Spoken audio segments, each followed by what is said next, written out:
नमस्कार. Cooking time मराठीमध्ये सर्वांचे मनापासून स्वागत. आज आपण उन्हाळा विशेष मऊ लुसलुशीत पोटाला थंडावा देणारा पचनास हलका झटपट तयार होणारा नाश्ता बनवणार आहोत. तर त्यासाठी एक मध्यम आकाराची काकडी घेतलेली आहे. 1 वाटी पोहे घ्यायचे आहेत. 1 वाटी रवा घेतलेला आहे. पोहे इथं मी चिवड्याचे वापरलेले आहेत, म्हणजेच पातळ पोहे वापरलेले आहेत. तुम्ही रोजचे कांदा पोह्याचे पोहे वापरले तरीही चालेल किंवा 1.5 वाटी रवा घेतला तरीही चालेल. आता सगळ्यात अगोदर ही काकडी आपल्याला कट करून घ्यायची आहे.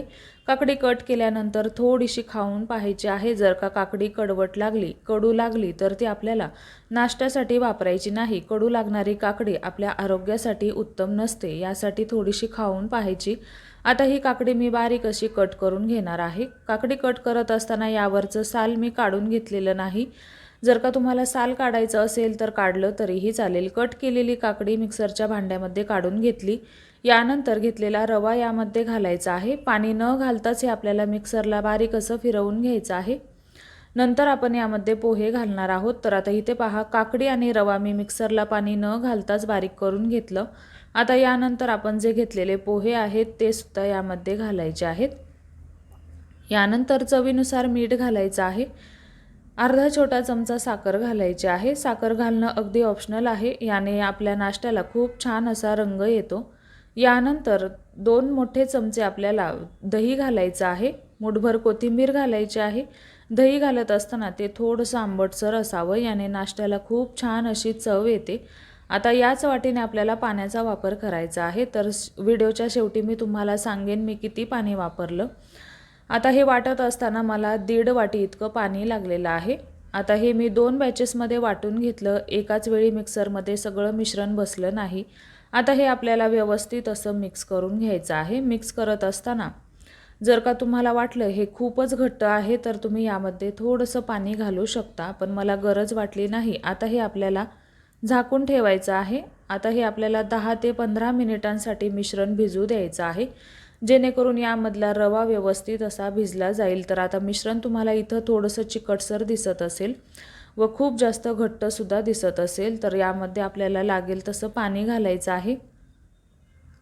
सुरुवातीलाच खूप जास्त पाणी घालायचं नाही. तर परत मी यामध्ये अर्धी वाटी इतकं पाणी घातलं. परत मिक्सरच्या भांड्यामध्ये मी अर्धी वाटी इतकं पाणी घातलं, म्हणजे जवळपास मला 2.25 वाटे इतकं पाणी लागलं. तुम्हाला थोडंसं कमी जास्त लागू शकतं. तर आता हे आपल्याला व्यवस्थित असं मिक्स करून घ्यायचं आहे. हा नाश्ता बनवताना मी पातळ पोह्याचा वापर केलेला आहे. याऐवजी तुम्ही कांदा पोहे जे आपण रोजचे करतो त्याचा वापर केला तर माझ्यापेक्षाही तुमचा नाश्ता अतिशय उत्तम होईल. किंवा फक्त रवा वापरला 1.5 वाटी तरीही चालेल. आता याच वाटीने मला 2.25 वाटे इतकं पाणी लागलं. तुम्हाला थोडंसं कमी जास्त लागू शकतं. आपला नाश्ता छान जाळीदार व्हावा यासाठी यामध्ये आपल्याला 1 छोटा चमचा इनो घालायचा आहे. इनो घालणं अगदी ऑप्शनल आहे. याऐवजी तुम्ही बेकिंग पावडर वापरली तरीही चालेल.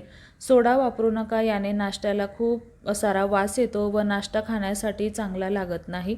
इनो घातल्यानंतर हे आपल्याला मिश्रण व्यवस्थित असं मिक्स करून घ्यायचं आहे व लगेचच आपल्याला नाश्ता तयार करून घ्यायचा आहे.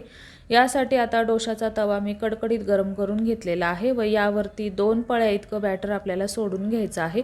बॅटर सोडल्यानंतर हलक्या हाताने पसरवून घ्यायचं आहे. अगदी खूप पातळसुद्धा हे बनवायचं नाही.